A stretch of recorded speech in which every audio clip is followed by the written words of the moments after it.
Hello everyone, my name is Dr. Bobby K Mathew. I am working as a specialist endocrinologist in NMC Medical Center, Rolla.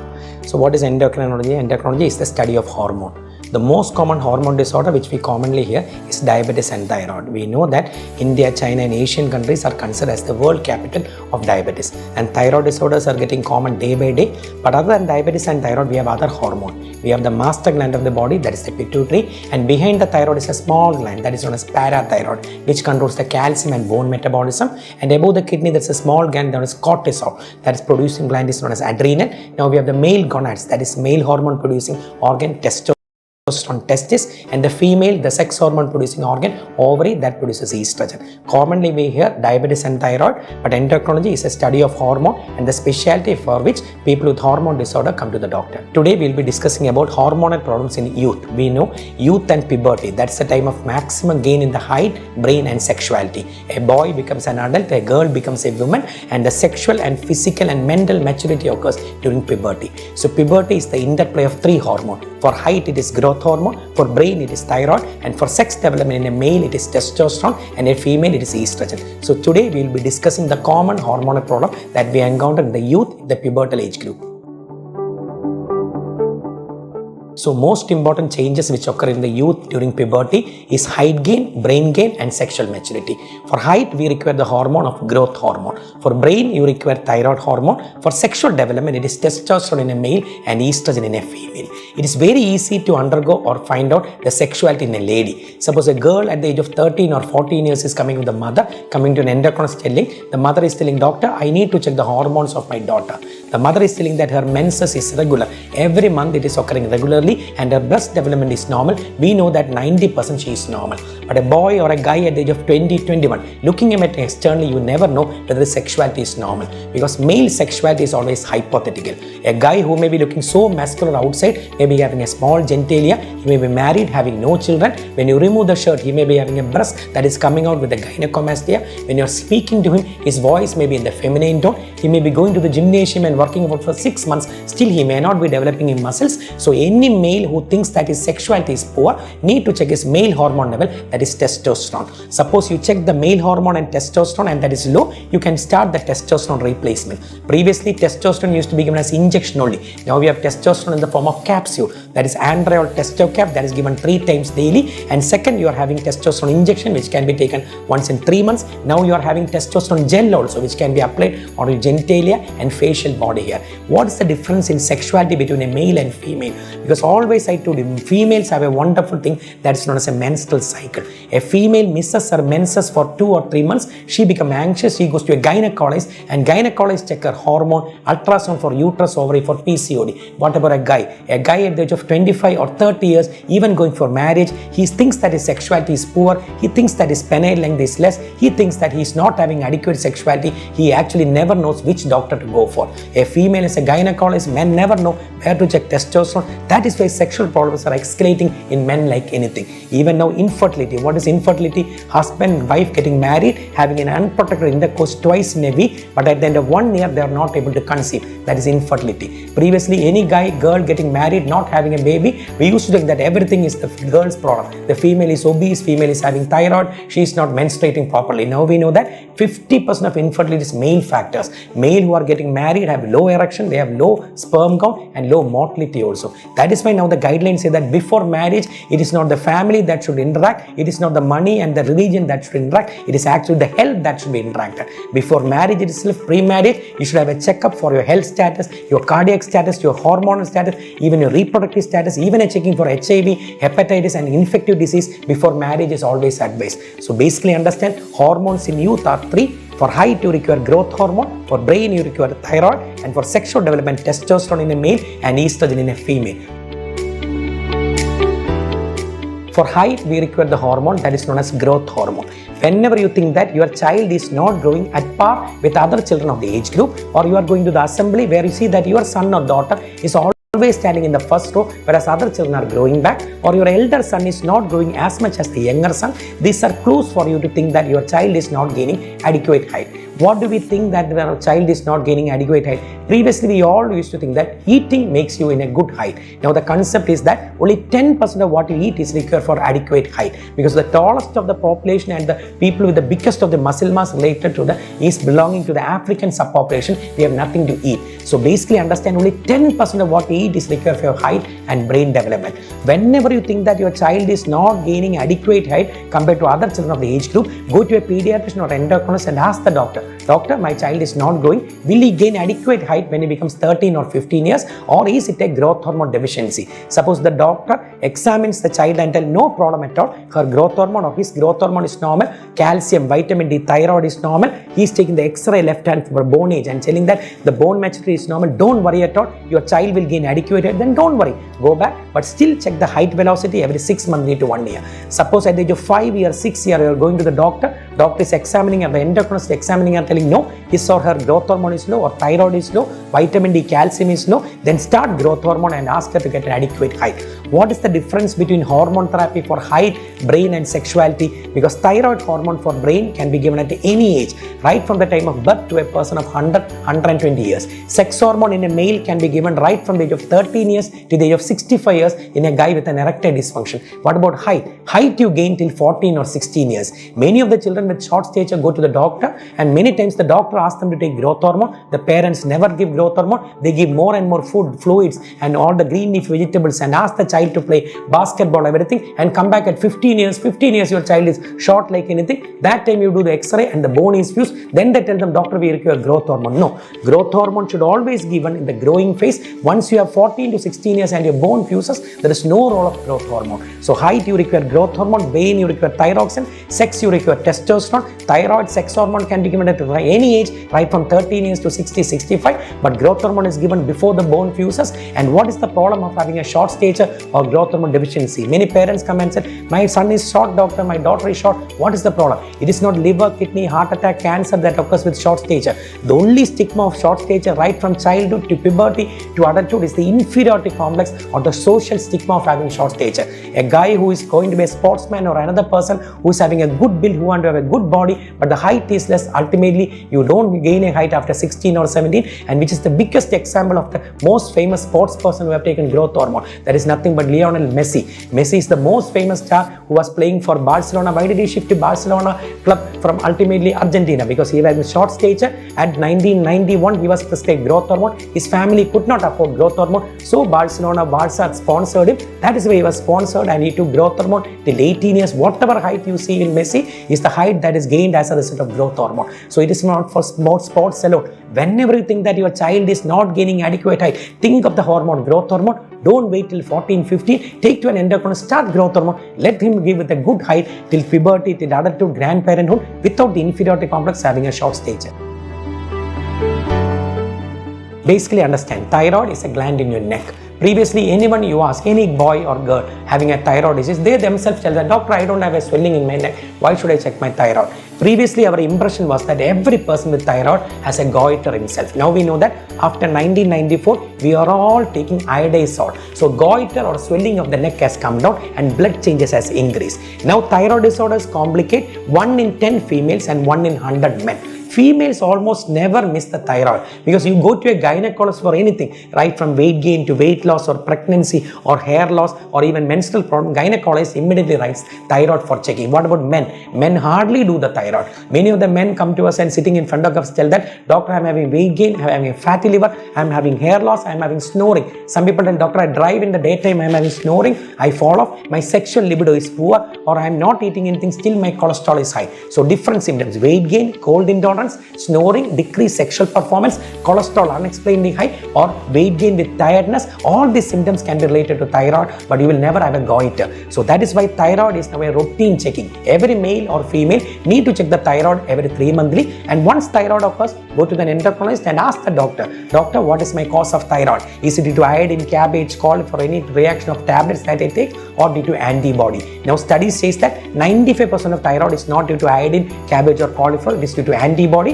and once your endocrinologist tells that your antibody is positive, you have to take thyroxine permanently. And hypothyroidism treatment is a simple treatment. You have a 50 paisa tablet you have to take early morning, empty stomach, and take your bed coffee after 30 minutes, breakfast after 1 hour. It is not a complicated treatment. Take insulin 3 to 4 times daily. A 50 paisa tablet taking every morning on empty stomach and checking your blood test for thyroid once in 6 months. Only thing you need to know whether your thyroid is temporary or permanent, and your doctor should convince you that's a treatment for lifelong. When you go for pregnancy as a lady, check thyroid more frequently, otherwise once in 6 months, and whenever you have a nodule in the thyroid, that is known as goiter. Previously, everyone used to worry, doctor, I'm having a goiter, is it a cancer? Now we know that 100 people having a goiter, 3 out of 100 only have a thyroid cancer. So whenever you're having a goiter, go to an endocrinologist, get an ultrasound of the neck done. Doctor will ask you for an FNAC, needle biopsy for the thyroid. Ultrasound shows it is tumorous, or FNAC shows it is going to be malignancy by your Bethesda grading, then only goes for surgery. But roughly understand, 100 people having a large goiters also, you do a biopsy or ultrasound, 3 out of 100 only have a thyroid cancer. But why people worry more about thyroid nodules? Because thyroid nodules are visible outside, whereas breast swelling and uterus swelling is inside. People never see, but even a small thyroid nodule other people can see. So people worry whether it's going to be cancerous, but cancers occurs in 3% of the people with goiters only. So what is fatty liver? Fat deposit in the liver is known as fatty liver. Previously, any guy or a lady coming with ultrasound showing fatty liver, we immediately asked the lady, do you take alcohol? This was a common question. And ladies used to tell, doctor, I never take alcohol. And 50% of men also nowadays don't take alcohol like previously. So previously, fat liver was exclusively due to alcohol. Now 50% of alcohol is non-alcoholic fat liver disease. So 50% of people who have fat liver, even now, are alcoholics who have hepatitis B, C, iron, copper overload. Remaining 50% are young men, 25, 26-year-old men who come with fat liver. You ask them alcohol, hepatitis, nothing is there. That is known as a non-alcoholic fat liver disease. How do you treat a non-alcoholic fat liver disease? That is nowadays known as MASLD. That is metabolic dysfunction associated steatotic liver disease. First and foremost is weight loss. You reduce your weight by 7 to 10%. Suppose a 100 kilogram guy is coming with grade 2 fat liver. You are asking for a 10% weight loss. From 100 he is losing 10%. 10 kilogram, his fatty liver comes down by almost 70%. So first and foremost treatment for fat liver is diet, exercise, weight loss. Suppose a person tells, doctor, my weight was 100 kilogram, I reduced 20 kilogram, but still I am not reducing my fatty liver. Then you have to take tablets for fat liver. The first and foremost tablet that is now approved for fat liver disease is Actos or pioglitazone. That's a drug that is approved for diabetes that reduces fat liver by 75%. The second drug is the weight loss injection that is available in all the GCC countries and now in India. That is Ozempic and Mounjaro, which reduces fat liver by 62%.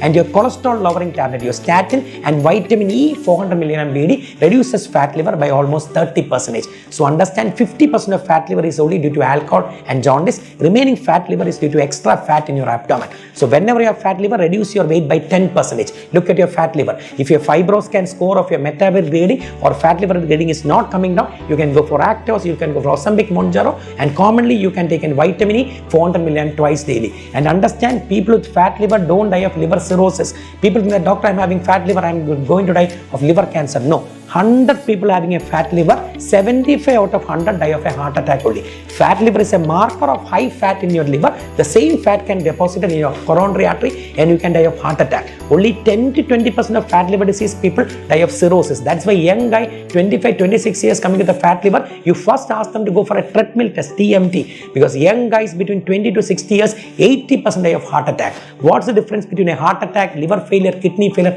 and a cancer? Suppose you are having a liver failure, you are having a kidney failure, or you are having a blood cancer itself. You will never die that day. Liver failure person still lives for 3 years. A kidney failure person, even without dialysis, live for 5 years. A leukemia, blood cancer patient, if you don't treat also, he will live for 6 months. What about heart attack? A young guy may be driving car, he may be suddenly collapsing and falling off of a heart attack, because heart attack occurs silently. That is why American Heart Association now says that age more than 18 years, anyone even going to the gymnasium. Many people tell the doctor, I'm a workout, I go to gymnasium 2 hours. What? You may be working out of a gymnasium for 2 hours, your heart may be working only for 20 minutes, you work more in the gymnasium, your heart may be undergoing a failure. So it is just like a Maruti, you are putting 200 kilogram in a Maruti, won't run, whereas another big car can run with a kilogram of 200. Just like that, whenever you go to gymnasium, think can, your heart is always maybe weak, so check for the TMT echo and go to gymnasium. That is why now ministry and recommendation that any gym should have a defibrillator. Many of the fitness influencers go to gym and die of a heart attack. All these film stars usually work out in the gym, and gymnasium should have a defibrillator where people should work and should not die. So understand, young men, many of the young men who have an angioplasty, today also young guy 32 years, he is coming and telling me, doctor, my wife is 120 kilograms, she never had a heart problem, I am working out, how come I have a heart attack? Any female usually have a heart attack after menopause. Females, however fat they are protected by the female hormone estrogen. So female have usually heart attack after 50 years. Men can have heart attack at 18, 19, 20. So previously heart attack used to occur at 50 to 60 years. Now it occurs between 18 to 30 years. That's the golden age where your life is sprouting. That is the age where health checkup for heart should always be done. So what is obesity? Obesity is increase in the body mass index. So how do you calculate obesity? It is weight proportionate for height. Suppose my height is 175 centimeter. My maximum permitted weight for my height is height in centimeter 175 minus 100, 75 kilogram. Suppose I am 85 kilogram, I am plus 10 above my maximum weight. Other index is body mass index, what is weight in kilogram by height in meter square. Roughly, obesity is increased in the total body fat in the body. Whenever a person is obese, especially ladies after pregnancy and after marriage, come and tell us, doctor, when I married I was 50 kilogram, doctor. After my first pregnancy I am 60. After my second pregnancy I am 75 kilogram, doctor. I want to lose my weight and check my hormone. So all the females and some men even now think that hormone causes weight gain. Only two hormone can cause weight gain predominantly. One is thyroid and second is the cortisol level, or the pituitary producing more of cortisol hormone and ACTH. But you have 100 people coming with obesity, 1 in 100 only have hormonal problem. Remaining 99% are having metabolic syndrome. Don't think that every person who is having 100 kilogram eat 25 chapati or 2 kilogram of chicken per day. No. Some people may be having half chapati or half kubus, still may be gaining weight. Some people may be having 25 chapati or 2 to 3 kilogram of meat per day, still may be lean. So that is known as, some people eat less, that is stored by the body, some people eat more, that is burned by the body. These are the people who undergo frustration. Some ladies work out morning, evening diet, still they don't lose even 2 kilograms, they come frustrated. They come and ask us, doctor, I'm at 90, I'm eating hardly 500 kilocalories per day, I go and work out in the gymnasium morning, evening, still I'm not losing it, what to do? Previously we had nothing to do. We asked them to go for liposuction or a bariatric surgery, but bariatric surgery is not a bad option. You go for a bariatric surgery, you lose 40 to 50 kilograms. It is good for a person, 150 kilogram person needs to reduce 50 kilograms. Good, go for a bariatric surgery. Suppose another lady, 80 kilogram, wants to reduce 10 to 15 kilogram, then you don't have to go for a bariatric banding or a bypass. That is the place where you have GLP-1 now, your Ozempic and Mounjaro.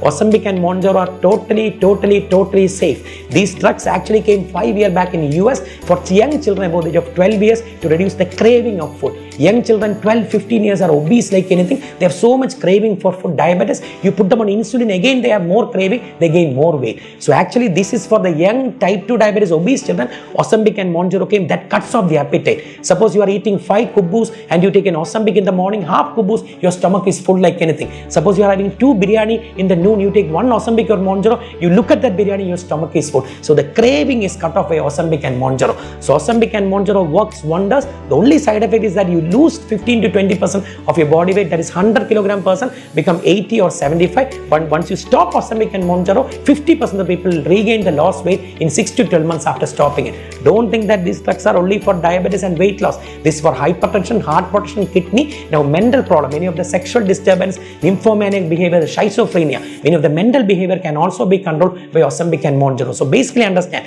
whenever you're obese, don't get frustrated. Go to an endocrinologist, check your thyroid, check your cortisol, check your sex hormone axis. Suppose your hormones are at problem, treat that. Suppose your hormones are normal, still you are gaining weight, ask the doctor, doctor, do I need to go for a bariatric surgery? No, don't first go for a bariatric, go for a diet, physical activity, lifestyle, still not losing weight, goes for an Ozempic, Mounjaro, that loses body weight by 15 to 20%, and Mounjaro 15 milligram reduces your body weight by 23%. So 100 kilogram person, 23 means you become 75 kilogram in a period of 6 to 12 months. After that, you stop that, continue your lifestyle and try to maintain the body weight plus minus 5% above that, and obesity is always a menace. That is why many people think that obesity is the biggest burden of the society other than smoking and alcohol, and obesity should be controlled and obesity should be treated with drugs, lifestyle, or last only with bariatric surgery. We have explained today about the growth disorder and pubertal problems. Just understand one point only. Endocrinology is a hormonal specialty, but endocrinology is beyond diabetes and thyroid. You hear of endocrinology, we think diabetes, thyroid. Okay, diabetes and thyroid are the most common hormone disorder, But other disorders, especially your pituitary, your adrenal, your weight gain, your sexual problem, your fatty liver, and many times the erectile dysfunction, infertility in men, and the cosmetic endocrinology. Suppose a guy has a gynecomastia, a female comes with excessive hair growth, a guy doesn't gain adequate height, a guy wants to act in a film, he's going to gymnasium, he's not getting six-pack muscle, a guy wants to treat for androgenic alopecia. Many people go for transplantation, take the hair from the occipital place and put in the frontal area, then they come to us for androgenic alopecia treatment, where the treatment is just 1 milligram finasteride you take and your hair is retained like anything. So just think that whenever you have any hormone problem, don't think that you are going to get it cured by yourself. Don't search all the YouTube and social media and get treated by the Google doctors and YouTube doctors. You have your insurance card with you. Go to any endocrinologist, go to any specialist for that matter. Go to endocrinologist, pediatrician, urologist, gynecologist. Go to a genuine doctor, take an opinion, and once you get an opinion, follow the opinion. Because many people coming with children with short stature, you write growth hormone, they don't take that. Guys who come with sexual dysfunction, testosterone is low, you give injection, you never take that. So at least find out the right doctor, get the evaluation done, then get the treatment and follow the treatment. You will get an optimal outcome. The earlier treatment you take, the better benefit you get. Whenever you have any doubt of endocrinology, any of the hormone problem, diabetes, thyroid, or hormone problem, you can definitely come to an endocrinologist in Rolla Medical Center, NMC Rolla, Khaimah. My name is Dr. Bobby K Mathew. I'm working an endocrinologist in NMC Rolla for the past 17 years. You can refer and see any endocrinologist. At least go to your doctor, address your problem, find out, get the treatment. Thank you.